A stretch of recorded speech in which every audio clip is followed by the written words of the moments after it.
The fire had burned low in the grate, and Margaret Lennox knelt to coax it back. Her fingers were stiff from the cold that pressed through the lodge walls, and the poker trembled in her grip as she turned the last sound log toward the flame. Outside, the wind had not paused in 3 days. It moved across the moor in long sheets of white, burying the lane, the stone wall, the gateposts, until Ashcroft Lodge sat at the center of a country that had forgotten it existed. She had not seen another living soul since Mrs. Hale, the elderly housekeeper, had gone to sleep 2 hours past. The candles in the corridor had guttered out, and Margaret had not replaced them, because the store was limited, and the storm showed no sign of breaking. She had found the book on the second evening. It had been wedged between a shooting almanac and a volume of parliamentary records on the library shelf, its spine cracked and soft, its pages marked in a hand that was not the printer's. A woman's hand. Small, precise annotations ran along the margins of the verse, sometimes a single word, sometimes a full sentence, sometimes only a line drawn beneath a phrase the annotator had wanted to keep. Margaret had carried the book to the fire and held it open on her knee, and the woman's voice had reached her across whatever distance separated them. She was turning a page when the front door opened. The sound was so sudden against the wind's constancy that her hand stopped on the paper. A gust of frozen air moved through the hall and found the drawing room where she sat. Snow came with it, fine as salt, settling on the flagstones in a thin white crescent before the draft pulled the door shut again. Footsteps. A man's weight on the stone floor, steady and deliberate, accompanied by the particular sound of riding boots shedding packed snow. Margaret rose. She held the book against her chest, as if it were hers to protect, and faced the doorway. He filled it. Tall, broad through the shoulder, his greatcoat dark with damp and his dark hair pressed flat against his forehead by the weather. His face was cut along clean, severe lines, a jaw the color of winter stone, eyes the gray of smoke held still in a closed room. He stopped when he saw her. The stillness that came over him was not surprise. It was something more controlled than surprise, something that locked his body from the boots up and held it in the doorway as though he had walked into a pane of glass he had not expected. His gaze moved from her face to the book she held against her chest, and something shifted in the set of his mouth, too brief to name. "Come away from the window," he said. His voice was low and level, the kind of voice that did not need volume. The window was behind her, yes, its pane rattling in its frame, and the cold that seeped through it had been at her back all evening, though she had not thought of it as danger until he named it. If you have found yourself holding your breath in a cold room, waiting for someone to speak, you already know this story. Stay. Margaret did not move from the window. She had nowhere to move to. That was not his, and the awareness of that held her feet to the floor. She was in his house. She was wearing his dead fire's warmth.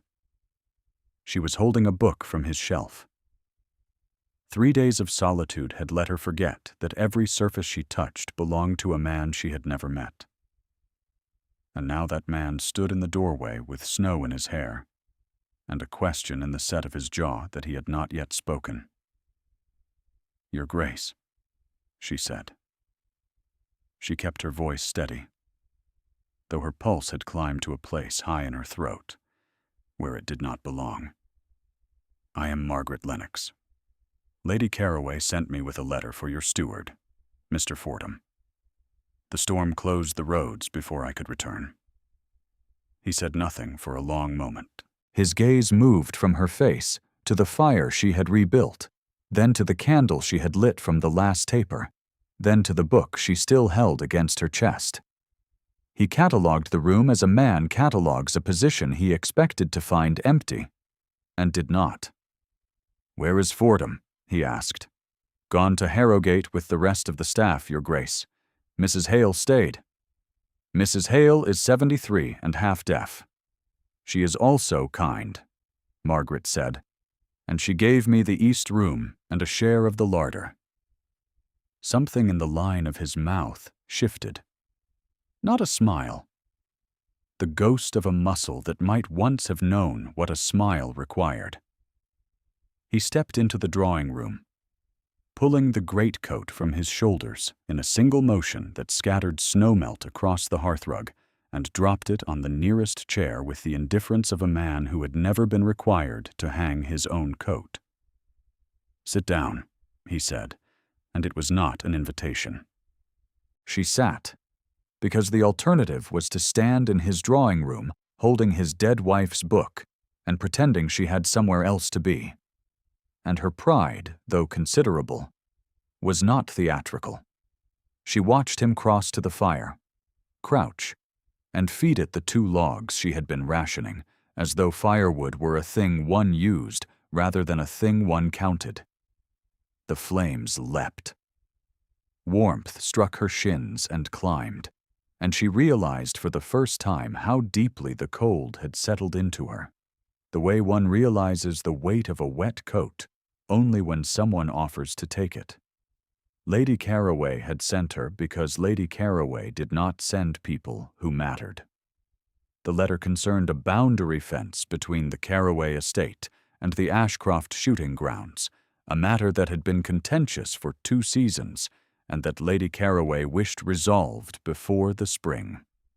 Margaret had been given the letter, a horse from the stable, and instructions to deliver it and return before dark. The 12 miles had been manageable in the morning's pale cold.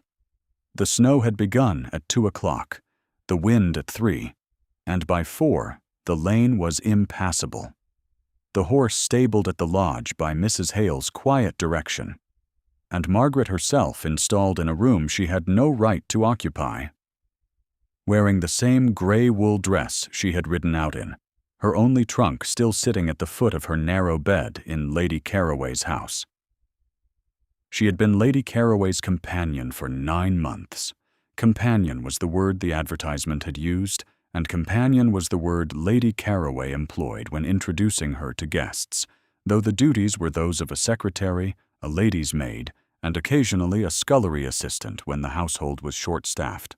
Margaret's father had been the Reverend George Lennox of Dunmore Parish, a man whose library had been larger than his stipend, and whose death, 18 months ago, had revealed debts of £400, and no provision for a daughter of 24 who could read Greek, play the pianoforte, embroider competently, and do nothing that earned money. The season would not have her. She had no dowry, no connection, and no beauty so remarkable that it might substitute for either. She had her education, her good name, and her 2 strong hands, which were raw at the knuckles now from the cold, and the work she did in Lady Carroway's kitchen when no one of consequence was watching. Mrs. Hale, who had a housekeeper's eye for the exact social altitude of every person who passed through a door, had measured Margaret on arrival and delivered her verdict to the Duke in the corridor that first night, while Margaret sat close enough to hear every word. "She is Lady Carroway's companion, Your Grace. Sent with a letter. Nothing more. Nothing more." The words had settled over Margaret like a cloth dropped on a birdcage. She had heard them before, in other rooms, in other voices, and they had long since ceased to sting in the ordinary way. What they did instead was heavier.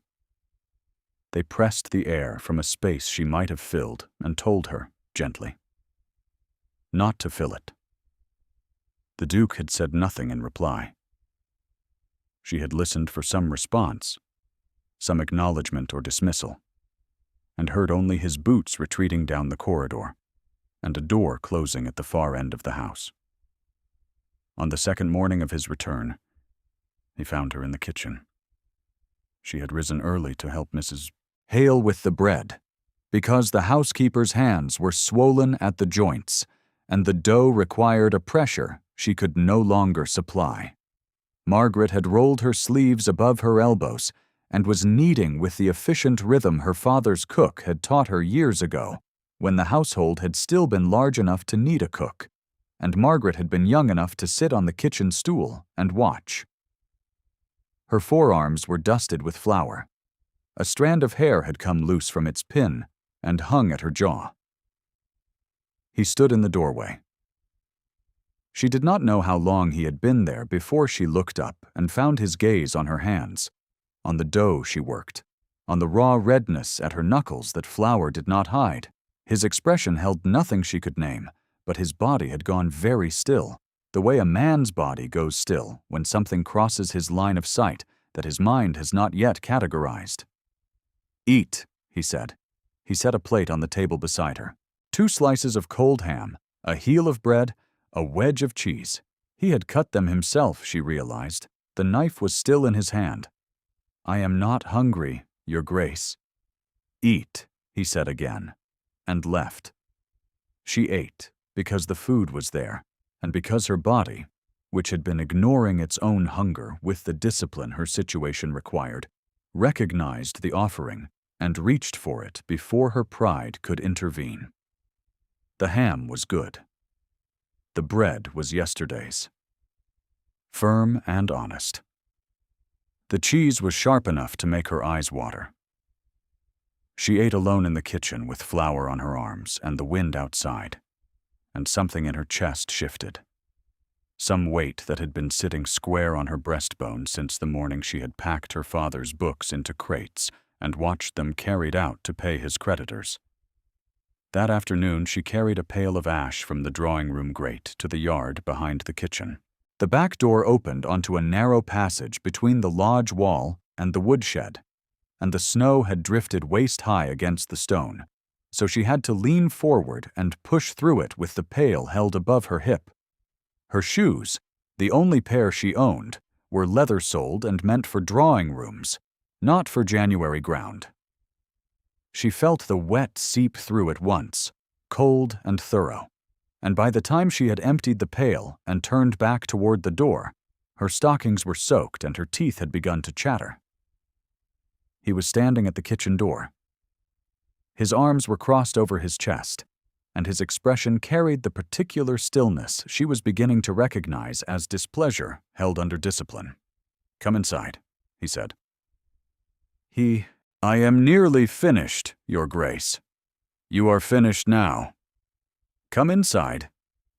She came inside because his voice did not leave room for the argument her pride wanted to make, and because her feet had gone numb below the ankle and continuing to stand in the snow would have been defiance rather than dignity. He looked at her shoes. He looked at the water pooling on the flagstones around them. He said nothing, and the silence held the shape of a judgment she could not quite identify, directed not at her, but at the shoes themselves, at their thin soles and their worn heels, and the fact that she had been sent 12 miles across a winter moor wearing them. The following morning, a pair of boots appeared outside her door. They were too large, lined with sheepskin, heavy and warm and clearly not new. A servant's boots, Mrs. Hale explained, left behind by a girl who had gone to another position the previous autumn. Margaret put them on and felt the warmth close around her feet like a held breath finally released. And she did not ask who had told Mrs. Hale to find them. The lodge had fallen into a kind of quiet order during the days before the Duke's arrival, and Margaret had kept it. She had swept the drawing room, banked the fires, mended a curtain that had torn from its rod, brought Mrs. Hale her tea at the same hour each afternoon, and organized the kitchen stores into a system that would last 2 weeks if the roads stayed closed. It was not her house. It was not her work. She did it because doing it was how she survived the particular helplessness of being a woman trapped in a place where no one had asked for her, and because her hands, if she kept them busy, did not shake. The Duke observed these things. She knew this because the evidence accumulated in ways she could not ignore. A fresh candle appeared at her bedside, though she had not asked for one. The fire in the east room was lit before she woke. A second blanket, heavy wool, folded at the foot of her bed without explanation. She did not see him place these things. She saw only their presence, the way one sees snow that has fallen in the night. The ground changed without witness. On the third evening, she sat in the library and opened the annotated book of poetry. Mrs. Hale had taken the chair across from her, a shawl over her knees and her eyes closed, and Margaret, who had learned early that a companion's chief duty was to fill a silence with something worth hearing, began to speak the verse aloud. Her voice carried steadily through the room, low and clear, shaped by years of reading to her father when his eyesight had begun to fail. She did not perform the poetry. She offered it, the way one offers bread, without ceremony, because the thing itself was enough. Her fingers turned the pages carefully. Where the annotator had underlined a phrase, Margaret's voice lingered on it, giving the dead woman's emphasis its due. Where the annotator had written a single word in the margin, Margaret paused and let the silence hold the weight the word had once carried. She did not know the Duke was standing in the corridor. She did not see him press his shoulder to the wall and close his eyes. She did not see his hand move to his breast pocket, where the edges of a small portrait, no larger than a playing card, sat against his chest. His wife's portrait. Catherine's face. Painted in miniature the year they were married, when her hair had still been dark, and her expression had still carried the particular brightness of a woman who did not know what the next winter would cost her. Margaret turned a page and found, in the annotator's small, precise hand, a single word written beside a stanza about the constancy of snow. The word was again. She did not understand it. She touched the ink with the edge of her finger, carefully, as though the word might explain itself under pressure, and then she read on. In the corridor, the Duke opened his eyes. His jaw held the stillness of a man who has heard something he did not expect and cannot decide whether it is a wound or a mercy. The following morning, a rider reached the lodge.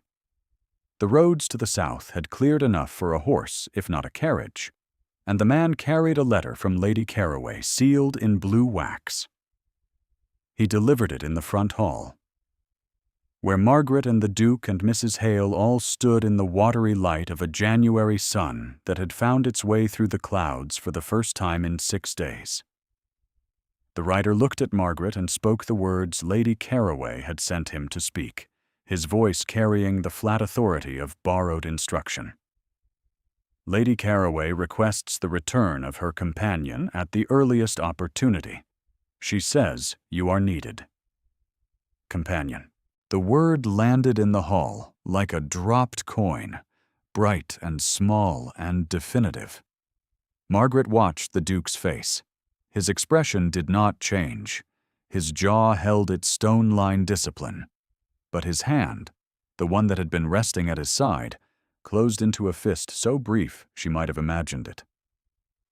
"Tell Lady Caraway," he said, his voice level, "that Miss Lennox will return when the roads are safe for a carriage. Not before." The rider blinked. He had been given an errand, not a negotiation. He looked at Margaret, at Mrs. Hale, at the Duke's closed expression, and then he nodded and left. Miss Lennox. He had used her name, not the companion, not Lady Caraway's girl, not the woman stranded by the storm.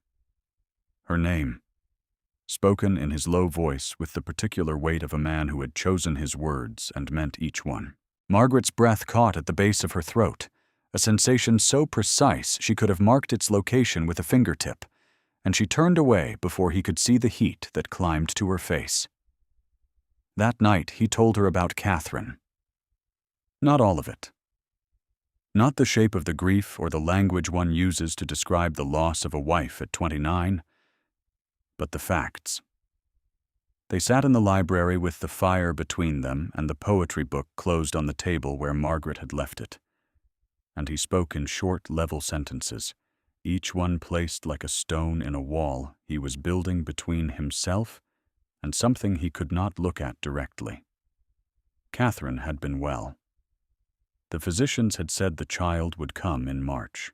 His mother had written from Thornfield asking them to visit before the weather turned, and he had agreed, though Catherine had been tired, though the roads north were unreliable in January, though some part of him that he could not defend had known it was too late in the season to travel.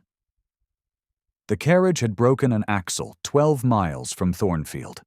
Catherine had gone into labor in a farmhouse kitchen, while the driver rode for a doctor who arrived 2 hours too late to matter. The child survived. Catherine did not. He had carried the miniature portrait in his breast pocket every day since, a penance shaped like a painting, because he had not been able to carry her.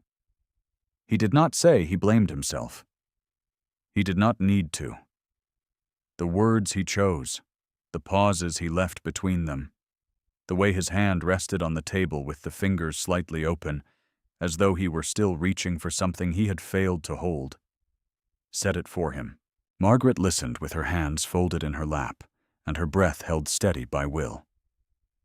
She did not offer comfort, because comfort was not what the silence required. What the silence required was company, and she gave it. Sitting still and present until the fire burned down to embers and the room was lit only by the single candle she had placed on the mantel. If you have ever sat with someone in the dark while they carried a weight they could not set down, you will know why she stayed. And you will know why. When she finally rose to leave, she placed her hand on the cover of the poetry book and said quietly, "She had a beautiful ear for verse, Your Grace." Whoever she was. His eyes met hers. The distance between them was the width of the table, no more, and in the candlelight his face had lost its stone severity and carried instead something raw and unfinished, like a wall with the mortar still wet. Margaret's pulse thickened in her wrist.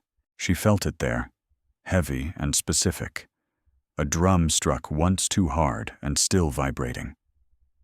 She drew her hand back from the book, because the alternative was to leave it there, and she was a woman of 24, with no dowry, and no claim on a duke's grief, and no right to the warmth that had risen in her chest like a tide she had not invited. He said nothing. His eyes followed her hand as it withdrew, and his own hand moved, an inch, perhaps less, toward the space hers had vacated, before he stopped it and placed it flat on the table. "Good night, Miss Lennox," he said. "Good night, Your Grace." She walked to the door. She did not look back, because looking back would have required her to name the thing that sat between them now, the thing that lived in the book, and the fire, and the width of a table in the dark. And she was not yet brave enough to name it. The next morning she found the miniature on the library mantel.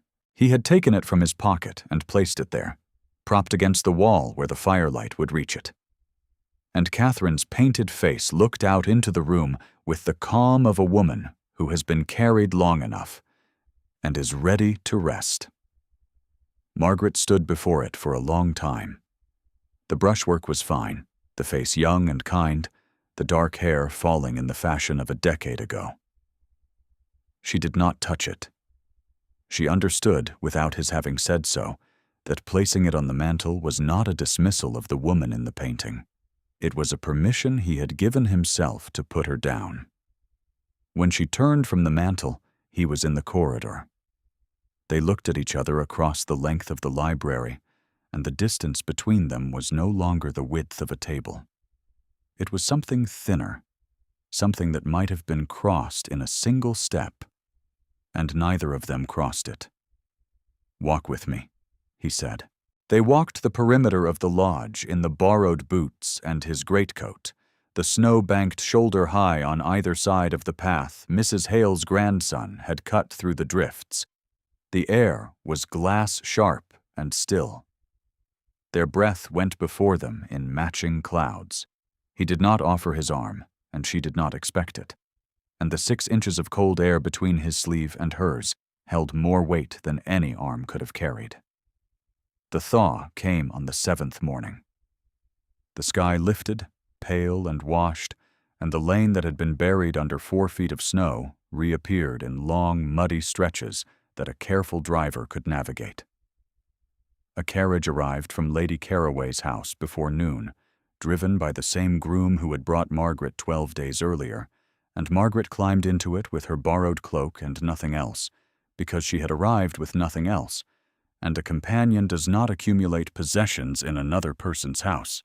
Mrs. Hale pressed her hand at the door. The Duke was nowhere in sight. Margaret looked for him, though she told herself she did not. And the empty doorway where he had stood on the night of his arrival held only gray light and the smell of cold stone. She returned to Lady Carroway's house and resumed her duties.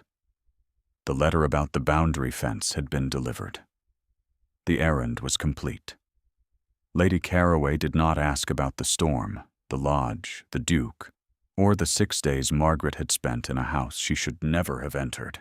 She asked about the curtain in the upstairs sitting room that needed hemming and the menu for Friday's gathering, and Margaret answered both questions with the steady competence her position required and the particular numbness of a woman who has returned to a room that is too small for her and must learn again how to fit inside it.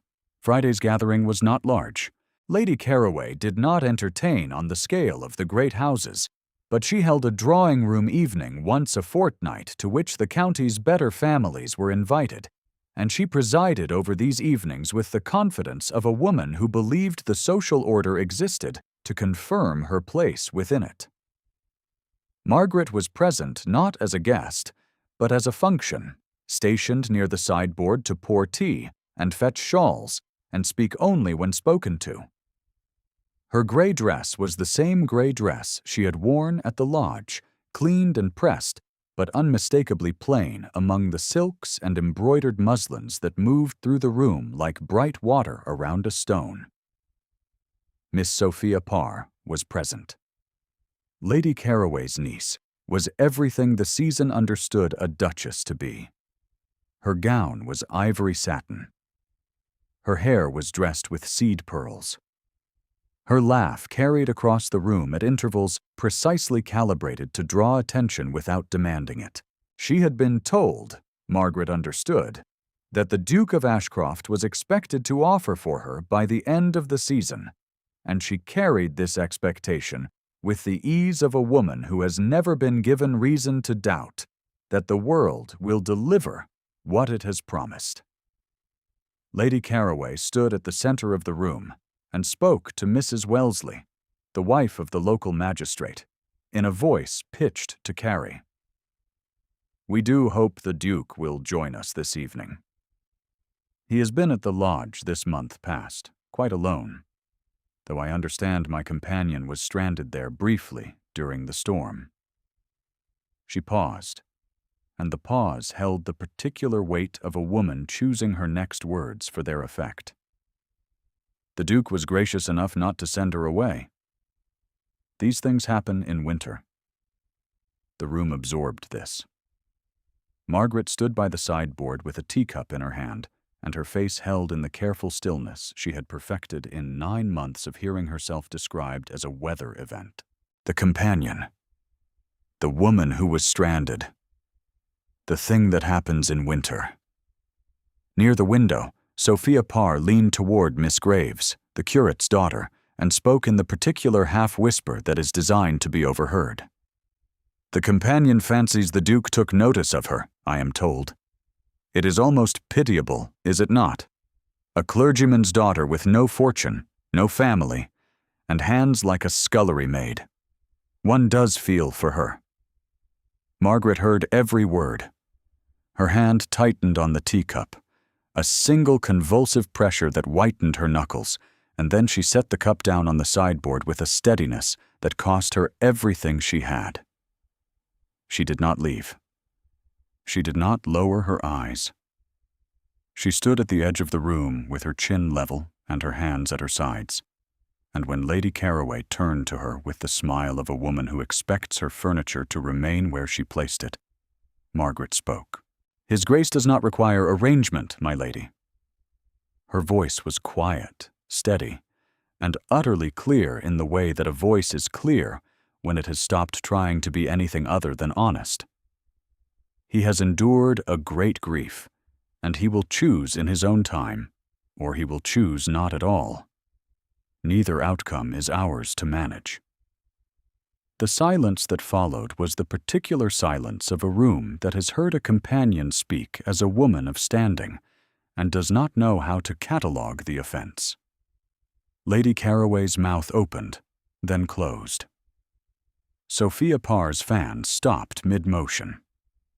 Mrs. Wellesley looked at Margaret with an expression that hovered between shock and something uncomfortably close to recognition.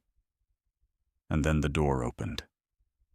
He stood in the entrance to Lady Caraway's drawing room in a dark coat and a white cravat, his hair still carrying the dampness of a hard ride, his boots still marked with mud. He had not been expected. No card had been sent. No message delivered. No chair laid for him at the table. He had come because he had come, and the room, which had been arranged around the certainty of his absence, rearranged itself in a single-held breath to accommodate his presence. Lady Caraway rose. Sophia Parr straightened. Every face in the room turned toward the door, because rank enters a room before a man does, and the Duke of Ashcroft carried enough rank to silence a county. He did not look at Lady Caraway. He did not look at Sophia Parr. His gaze moved across the room with the unhurried precision of a man who knows exactly what he is searching for, and it found Margaret standing by the sideboard in her gray wool dress with her hands at her sides and her chin still level, the only person in the room who had not moved when he entered. He crossed to her. 3 strides. The room watched.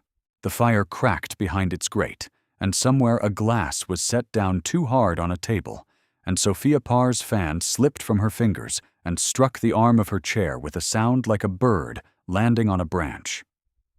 He stopped in front of Margaret, close enough that she could see the muscle working in his jaw, close enough that she could smell the cold night air still trapped in the wool of his coat. He looked at her the way he had looked at her in the library, with the wall's mortar still wet and his grief still visible. Only now there was something else in his face, something that had finished drying and had set into a shape that would bear weight. "Miss Lennox is no one's companion," he said. His voice carried across the room, low and level and absolute. "She is to be my wife." The silence held for 3 full seconds. Margaret's breath stopped somewhere between her lungs and her throat, caught in a space she had not known existed, and her hands, her raw, work-roughened, flour-dusted hands, began to tremble at her sides. Lady Caraway's posture, which had held the room's social geometry in place for 20 years, buckled. Her shoulders dropped 1/4 of an inch. Her mouth opened and found no architecture to support whatever she had meant to say. She sat, slowly, in the nearest chair, and the sound of silk against cushion was the only sound in the room. Sophia Parr's face went still. Not stricken, not humiliated, but still in the way a face goes still when the story it has been told about itself is quietly, irrevocably revised. Her eyes moved from the Duke to Margaret and back, and something in her expression shifted from expectation to recognition, and then to a silence that, for the first time, asked no questions. At the far side of the room, Mr. Brooke, the Duke's solicitor, who had entered behind his employer with the quiet efficiency of a man who carries documents in his coat, inclined his head. It was a small motion, a procedural confirmation that the law would follow where the Duke had already walked, and it closed the door that Lady Caraway's arrangement had held open. Mrs. Wellesley reached for her husband's arm. The curate's daughter looked at her hands. A footman standing near the door let out a breath he did not know he had been holding.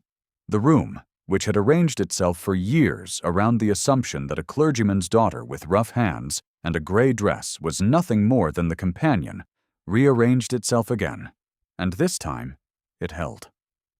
The Duke looked at Margaret. His eyes, the gray of smoke in a closed room, carried the full weight of the declaration he had just made, and beneath it, visible now only because he had allowed it to be visible, the same raw, unfinished thing she had seen in the library on the night he told her about Catherine. "If she will have me," he said, and his voice for the first time was not quite level. Margaret's hand found his. She did not decide to reach for it. Her body, which had known him before her mind permitted it, closed the distance her pride had maintained for 12 days, and her fingers, rough and cold and shaking, folded around his, and his hand closed over hers, with the firm, warm pressure of a man who has made his choice, and will not open his grip. "Yes," she said. The word was quiet, private, spoken to him rather than to the room, and it carried everything she had not been able to say in the library, in the corridor, in the drawing room of a house that had never been hers and was now being offered as home. The fire in Lady Caraway's drawing room burned on. The room exhaled. And the companion, who had never been merely a companion, stood at the center of it with her hand in the Duke's hand, and her chin still level, and her eyes bright with the particular shine of a woman who has been seen, fully and without condition, by someone whose seeing has changed the shape of her world. 6 weeks later, snow fell on Ashcroft Lodge. It fell softly this time, without wind, without malice, in the long, slow curtains of a February that had decided to be gentle. Margaret sat in the library in the chair she had claimed as hers, the one nearest the fire, with the book of poetry open on the table beside her and the Duke's daughter on her lap.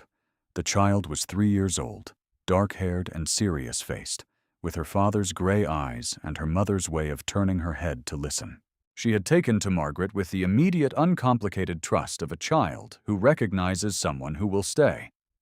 And Margaret held her with the careful, steady arms of a woman who has learned that love is not always announced, that sometimes it arrives in a kitchen on a plate of cold ham, in a blanket folded at the foot of a bed, in the low sound of a man's voice, saying her name in a room full of people who had forgotten she had one. The Duke stood in the doorway. He did not enter. He leaned his shoulder against the frame, the same posture he had held in the corridor on the night she had spoken the verse aloud, and he watched her with the unguarded expression of a man who has set down a weight he carried for 3 years and is still learning the shape of his own hands without it. The miniature of Catherine sat on the mantel now, turned to face the room, where the firelight caught the painted face and held it in the warmth of a house that had remembered how to be lived in. Margaret turned a page. The annotator's hand appeared in the margin, the single word written beside the stanza about snow. Again. She understood it now. It was not a note about the poem. It was a prayer for the poem's return, for the voice that would one day carry it, for the woman who would sit in this chair and find the word and know that she was not the first to love this room, this fire, this life, and that being second did not make her less. The child shifted in her lap. The snow fell. The Duke crossed the room, sat in the chair beside hers, and placed his hand over hers on the arm of the chair, where the firelight held them both. "Thank you for staying until the end. If Margaret's journey moved you, leave a quiet word. She would like to know she was heard."